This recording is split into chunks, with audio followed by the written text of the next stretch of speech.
Sud Radio, la table de l'été. Mais pour le coup, et pour l'instant, je vous propose de partir dans le Cotentin pour une escale iodée dans un très joli village qui a souvent été d'ailleurs, et il y a une année, noté comme étant le plus beau village de France. Direction Saint-Val-la-Hougue, au lieu de l'huître normande. Avec nous, eh bien, on accueille Annick Leblond, qui est ostréicultrice avec son mari Damien. Ils vont parler de leur métier passion, du développement de l'huître, des défis qu'ils rencontrent, mais aussi des plaisirs simples qu'ils partagent avec leurs hôtes, puisqu'ils vous reçoivent à la ferme du château de Fontenay. Une ferme, des gîtes, des huîtres, juste sortie de l'eau. Tout ce qu'on aime, nous, sur la table de l'été. Bonjour Annick Leblond. Bonjour Laurence. Vous êtes, je le disais, non loin de Saint-Val-la-Hougue. Est-ce que vous pouvez me faire une jolie carte postale de ce que vous voyez autour de vous aujourd'hui avec le château de Fontenay? Là, je suis en fait dans la baie de Saint-Val-la-Hougue. Notre atelier, parce que nous on appelle ça atelier et pas cabane comme un peu plus bas dans la Charente ou sur le bassin d'Arcachon. Là, la mer est en train de se découvrir là. On va tout doucement descendre avec les tracteurs parce que nous ici on a un marnage assez grand. Et on est sur la fin des plages du débarquement. Donc on n'a pas besoin de bateau pour descendre à la mer comme en Bretagne ou comme en Charente.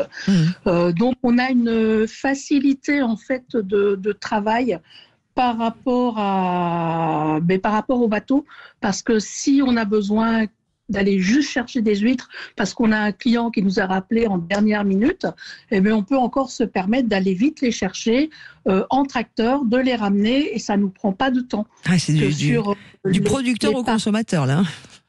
Du producteur au consommateur. Ou alors le top, c'est d'aller carrément se balader dans les parcs et puis d'être avec un ostréiculteur qui vous fait découvrir et puis qui vous fait goûter ses huîtres sur place. Ça, c'est encore mieux.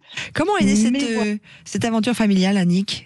Ça fait combien de temps que vous êtes ostréiculteur ? C'est une grande aventure, parce que moi, personnellement, je ne suis pas ostréicultrice. C'est mon mari qui est ostréiculteur. Moi, je n'ai pas la prétention d'être ostréicultrice. Je ne suis que l'épouse de l'ostréiculteur.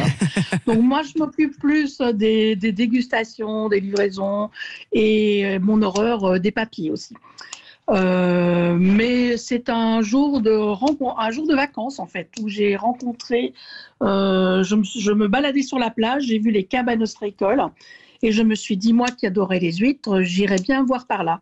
Et là, voilà. Annick, excusez-moi, vous jouez avec un stylo là en ce moment ? Oui, tout à fait. Je veux bien que vous le posiez, merci. Et donc, je suis allée vers une cabane où là, un bel ostréiculteur sortait de la cabane. Et là, j'ai demandé pour avoir un peu d'huîtres. Et puis, j'y suis retournée. Et puis, voilà. Et vous êtes mariés. Le coup de foudre. Voilà. Et puis, c'est comme une belle histoire de vacances. Finalement, je suis restée, en fait. Donc voilà. Ouais, c'est des belles histoires d'amour. Tiens, c'est un sujet qu'on pourrait faire pendant ce mois d'août sur les sujets de l'été. Sud Radio vous écoute. Est-ce que vous avez rencontré votre amoureux ou votre amoureuse sur la période des vacances ? Dites-moi, on imagine évidemment que vous venez nous le dire, on vient d'imaginer la carte postale, merci beaucoup. Concrètement, c'est quoi une journée type pour un ostréiculteur ? Une journée type pour un ostréiculteur, on travaille quand même par rapport aux marées en fait. Donc on suit les marées pour aller les travailler sur les parcs. En fait, l'été, surtout l'été, parce qu'il fait clair très tôt et il fait encore clair très tard. Donc on peut faire 2 marées par jour.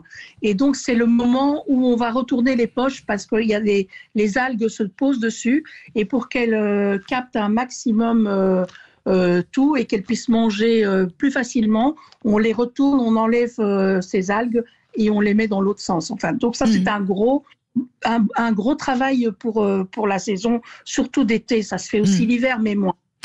Vous les retournez combien de fois par jour, du coup, 2 fois ? On les retourne, non, mais comme on en a beaucoup en mer, en fait, l'élevage de l'huître, ça se fait sur 3 ans. Donc, on a toujours 3 ans d'huîtres en avance sur les parcs. Donc, il faut les calibrer. Donc, ça, c'est un autre travail où on les ramène à la cabane, où là, on les trie, on les remet dans les poches par rapport à la grandeur. Mais c'est un travail qui se fait sur 3 ans. Wow. Donc, la journée type, c'est aller à la mer, ça, c'est sûr. Et puis le travail à l'atelier. Donc ça, c'est ce qu'on fait à peu près tous les jours. Le week-end, on essaye d'y aller qu'un week-end sur 2 pour se laisser quand même des week-ends aussi. Et puis voilà. Mais la journée, c'est la mer quand même. Hein. On travaille avec les marées en fait. Vous partez de la petite huître, comment on appelle ça, un essaim, non? Comment on appelle le bébé huître? Un bébé huître, c'est les essaims d'huîtres. Ouais. Soit qu'on fait en naturel en Charente. Nous, on a des parcs en Charente, donc on met des collecteurs pour récolter les huîtres. En Charente-Maritime, hein, pour être Annick très précise. En Charente-Maritime, bien sûr, oui. Du côté de Marennes, vous êtes du côté de Marennes aussi? Oui, on a un parc à côté de l'île Madame. Ok. Juste à côté d'Oléron. Et surtout, on en achète beaucoup en écloserie parce que c'est plus facile, parce que c'est déjà nettoyé, c'est déjà trié. Donc, on a un gros travail en moins, en fait. Je voudrais qu'on parle de l'huître qu'on va mettre sur notre table. Qu'est-ce qu'elle a de particulier, l'huître normande, et particulièrement celle de la maison Leblond à Saint-Val-à-Hougue, dont Fréquence nous dit sur la page Facebook de Sud Radio, j'ai traîné mes fonds de culotte à Saint-Val-à-Hougue. Qu'est-ce qu'elle a de particulier, cette huître normande? Certains diront qu'elles ont un goût de noisette. Après, moi, je trouve qu'elles n'ont pas plus un goût de noisette en Charente ou en Marennes-Oléron. Annick, vous posez le stylo, Annick, s'il vous plaît, posez le stylo. Le souci, c'est que l'huître, c'est une question de terroir, en fait, et c'est à l'endroit où elle pousse. D'un parc à l'autre, on n'a déjà pas la même huître parce qu'elle ne mange pas la même chose. On a un apport d'eau douce. Si on a une rivière qui vient, il y a plus de nourriture. C'est par rapport à ce qu'elle mange, en fait. Donc, mais l'huître, chez nous, l'huître est balayée par les vents. Donc, on a une huître qui tient bien, qui est dure et qui tient bien, en fait. C'est une huître de pleine mer. Et alors, du coup, est-ce qu'on peut en manger en plein été, comme là au mois d'août? En plein été comme en plein hiver. Elles sont aussi bonnes en plein été qu'en plein hiver, en sachant qu'on parlait avant de ne manger des huîtres que l'hiver, mais c'était juste une question de transport, une question de frigo. Maintenant, on a des frigos, tout le monde a des frigos, donc il n'y a aucun souci pour l'huître. Et quand la mer se découvre et que l'huître est pendant 3-4 heures sous le soleil à 30 degrés, elle ne bouge pas plus que quand elle est l'hiver à moins 2 degrés. Donc, c'est un peu une image qu'on a des huîtres. On ne mange pas des huîtres l'été aussi, parce que dans certaines régions, elles sont plus laiteuses. Nous, notre eau ne descend pas, ne monte pas assez, elle n'est pas chaude assez pour que les huîtres pondent en Normandie. Donc, on n'a pas d'huître laiteuse, du coup. C'est quoi l'huître laiteuse? Alors, comment on explique une huître laiteuse? Je viens un peu de capter. C'est le lait parce que les huîtres pondent et elles deviennent vraiment laiteuses. Il y a vraiment... Après, nous, on a une huître qui est charnue, qui est riche en chair, mais qui n'est pas laiteuse. Qui est généreuse. Voilà, qui est généreuse. On a aussi tous les bienfaits nutritionnels de l'huître, hein, ça, on ne va pas bien sûr. On va pas s'en priver. C'est comment on la mange. Si on la mange nature, on a tous les bienfaits de l'huître. Si on met déjà un peu de citron, on tue quand même certaines choses. Et si on met le vin blanc avec, c'est quand même moins bien. non mais, qui a dit quoi? Reste quand même, voilà, c'est quand même un bienfait. Oui, puis après, c'est selon les goûts de chacun. Moi, je les aime nature. Je suis vraiment une fan de l'huître nature. Et à n'importe quelle heure. Moi, je peux même en prendre au petit déjeuner. Je ne vais pas vous raconter ma vie. Je suis très grande fan, c'est pour ça que je voulais commencer avec les huîtres, cette émission sur les routes de l'été.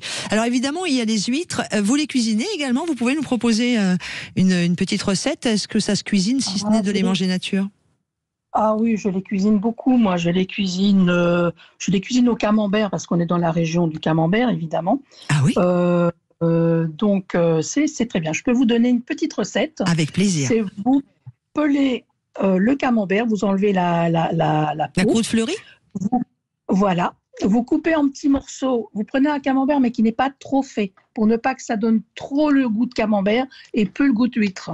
Donc, vous coupez en petits morceaux. Vous mettez 2 grosses cuillères de crème fraîche épaisse, du coin aussi.